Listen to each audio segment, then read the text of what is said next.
We live in very interesting times indeed. Very interesting. Trust me, who has been in this game for a very long time, when I tell you, politics in Kenya has never been this dramatic. Never ever. Never has the demand for popcorn gone so high. Yeah? And the way people have stolen maize. Mahindi ya kutengeneza hiyo popcorn itatoka wapi? Anyway, the latest drama is this forgiveness speeches, hugs, handshakes, to the great joy of Kenyans. There are very many analysts, because I've been listening to some of them, who have said as a result of these hugs and smiles, things in Kenyan politics will never be the same again. Well, I disagree.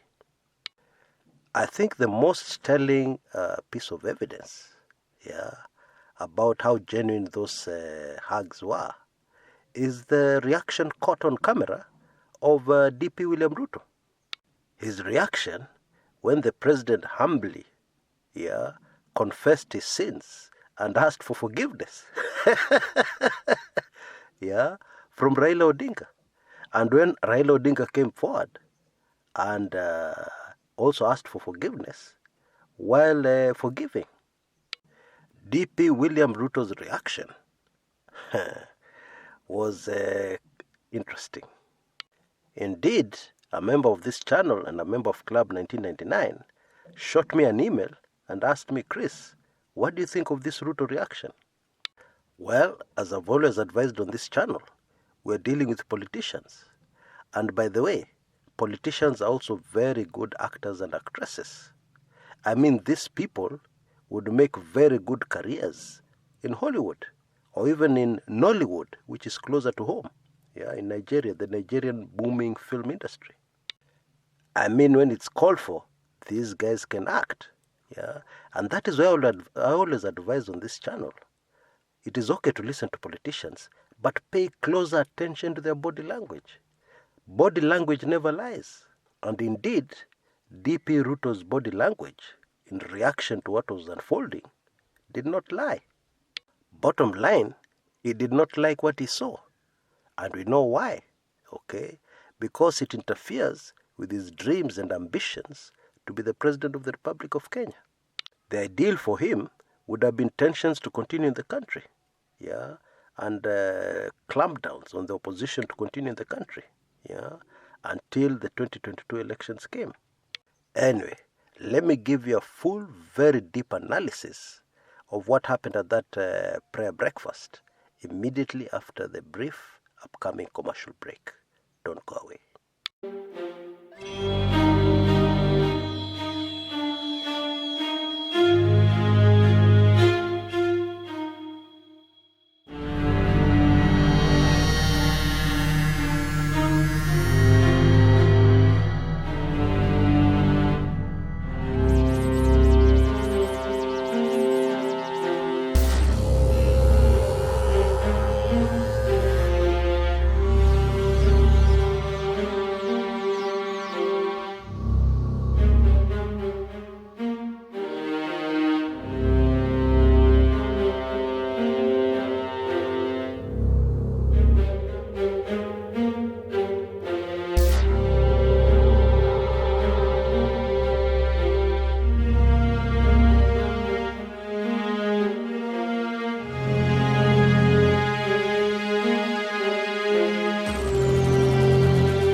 Welcome back.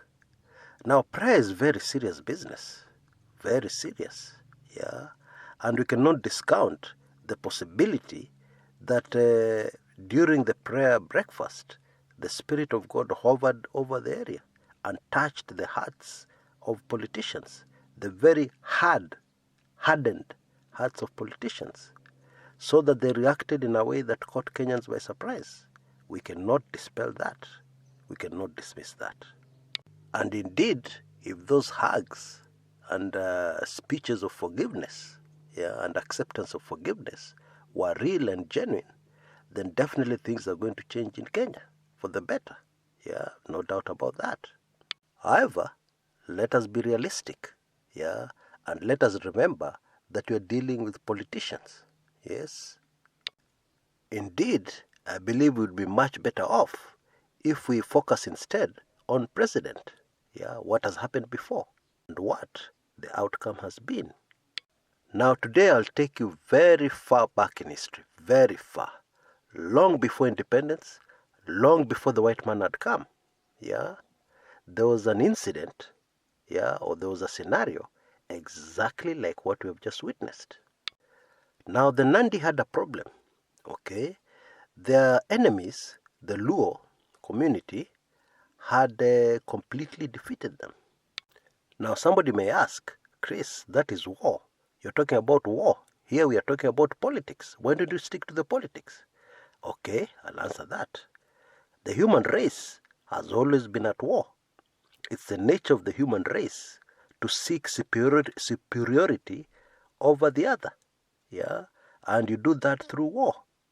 Now war still continues this day, only that it has changed. It has changed from spears and bows and arrows into politics. So what else is new? Yes, so the Nandi community was very upset because they had been totally dominated by the Luo. And the Luo had a secret weapon. The reason why they were so dominant over the Nandi. Yeah? And that secret was a man, a great warrior of the Luo community, a man called Luanda Magere. Now Luanda Magere was invincible. Yeah, arrows didn't seem to penetrate his body. Yeah, even when you hit him with a panga, there seemed to be no effect. And so with such a warrior on your side, the Luo won every time. And they dominated the Nandi. And they pushed them right back. Yeah, and reclaimed what was theirs and had been taken away from the Nandi over the years. So the Nandi wise men sat down. And after the deliberations, they came up with a strategy. Shortly after they had come out of their very long meeting, the Nandi declared peace with the Luos. Yeah, they said we want peace. And the Luo were happy. They said, yeah, even us, we don't like war. As long as you acknowledge that we are the dominant community here, that is okay with us. And so they made peace. We can imagine there were speeches in those days, same as the ones we saw yesterday. Yeah, people asking for forgiveness, people hugging, yeah, people referring to the time when they had been messed up and issuing forgiveness and saying, yeah, we should now live in peace. Now, the Nandi, to cement this peace, offered Luanda Magere a wife from the Nandi community.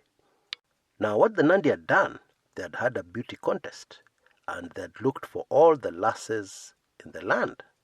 And from this competition, they had chosen the most beautiful, stunning Nandi beauty. And so, to cement the peace accord, they offered Luanda Magere this woman as his wife. And when Luanda Magere saw her,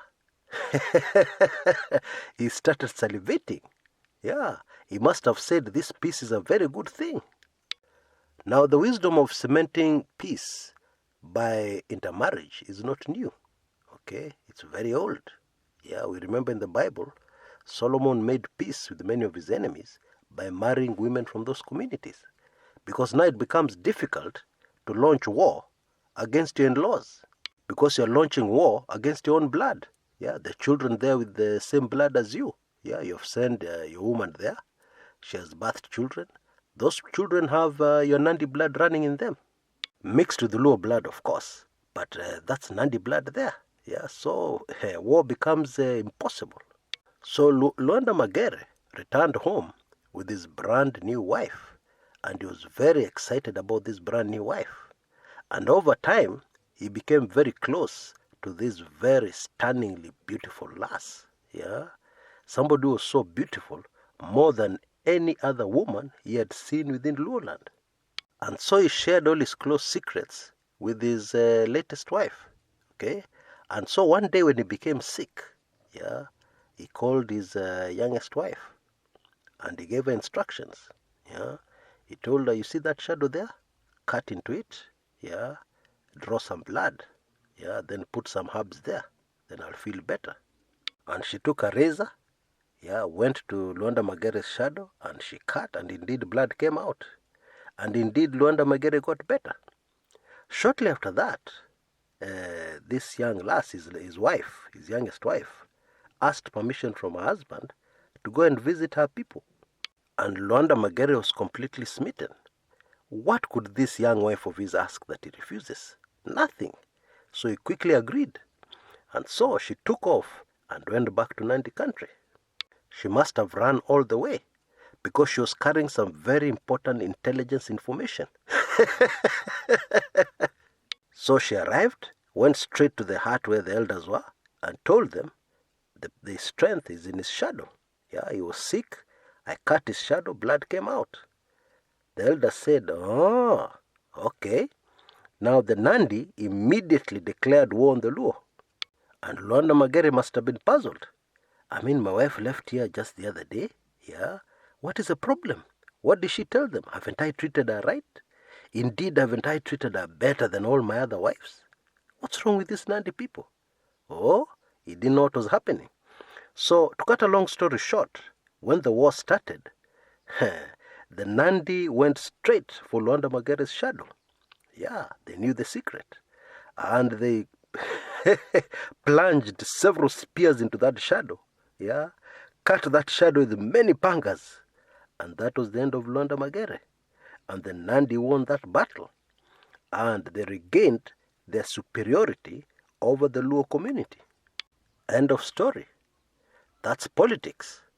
And politics has never changed. Okay? So we have the current peace accord. Yeah? We have the current huggings and asking for forgiveness. But politics remains the same. Do I need to say any more?